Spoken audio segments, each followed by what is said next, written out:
அனைவருக்கும் வணக்கம். இன்று நாம் பார்க்க இருக்கின்ற பதிவு, புக்திநாதன் எப்பொழுது பலன் கொடுப்பார்.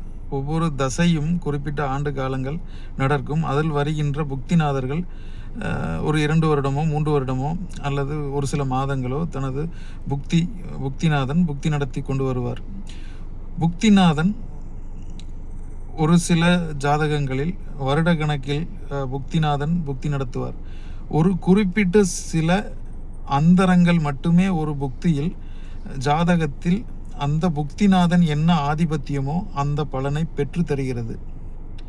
பொதுவாக எந்த ஒரு லக்னத்திற்கும் எந்த ஒரு ஆதிபத்திய கிரகம் புக்தி நடத்தினாலும் அதில் வருகின்ற ஒரு குறிப்பிட்ட சில ஒரு அந்தரங்களே அந்த புக்திநாதனுடைய ஆதிபத்திய காரகங்களை பெற்றுத்தரும். நமக்கு பொதுவாக கன்னி லக்னத்திற்கு சந்திர திசை நடப்பில் இருக்கிறது என்று வைத்துக்கொள்வோம்.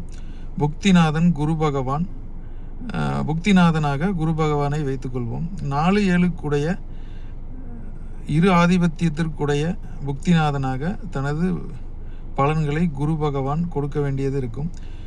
அதில் வருகின்ற 9 அந்தரங்களும் குரு பகவான் 4-7 கூடைய சுப அல்லது அசுப பலனை ஒரு குறிப்பிட்ட ஒரு சில அந்தரங்களில் மட்டுமே குறிப்பிட்ட ஒரு சில அந்தரங்களில் மட்டுமே ஆதிபத்திய கெடுபலனோ சுபபலனோ நடக்கும். பொதுவாக குரு என்பவர் கன்னி லக்னத்திற்கு 4-7 கூடைய ஒரு கிரகம், பாதக மாரக அதிபதி.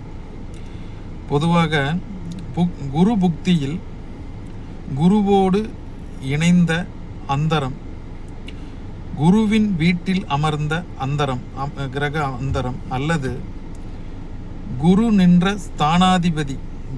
ஸ்தானாதிபதி என்கின்ற கிரகம் அந்தரநாதனாக வரும் பொழுது, அல்லது 7ஆம் இடத்தில்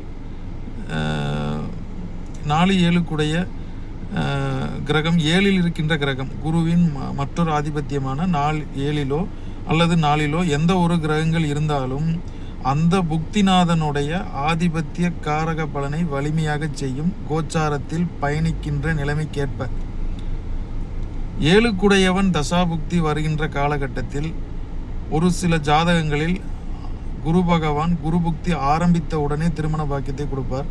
ஒரு சில ஜாதகங்களில் குரு பகவான் ஆரம்பித்து 4-5 அந்தரங்கள் முடிந்த பிறகு பலன் கொடுப்பார். ஒரு சில ஜாதகங்களில் புக்தி நடத்துகின்ற குரு பகவான் தனது இறுதி அந்தரங்களில் பலன் கொடுப்பார். அந்த அந்தர கணக்குகளை கோச்சாரத்திலும் நம் ஜனன ஜாதகத்திலும் கணக்கிட்டு பலன் கூற வேண்டும். உதாரணத்திற்கு 4 கூடைய குரு பகவான் வண்டி, வாகனம், சொத்து,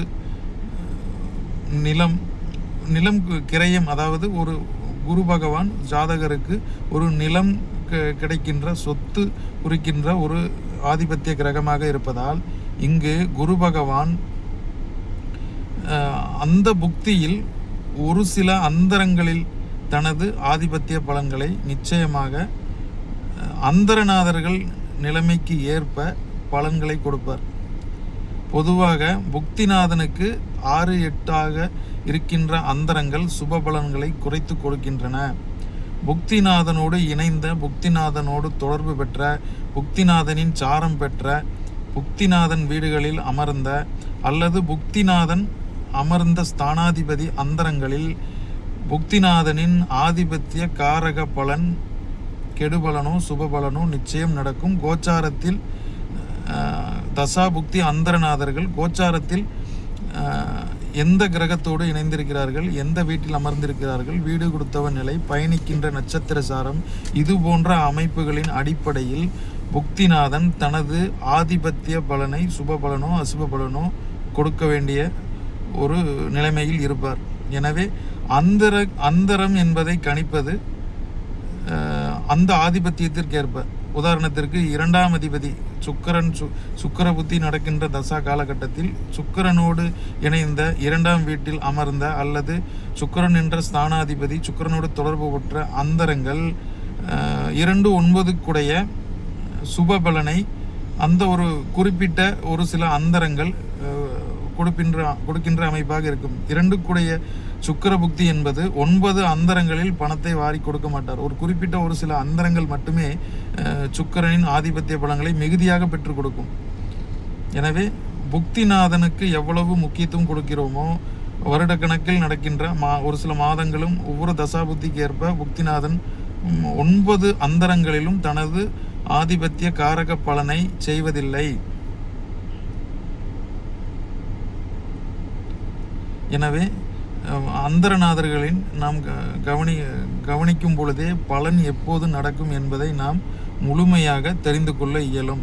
எனவே மீண்டும் மற்றொரு பதிவில் சந்திப்போம். நன்றி, வணக்கம்.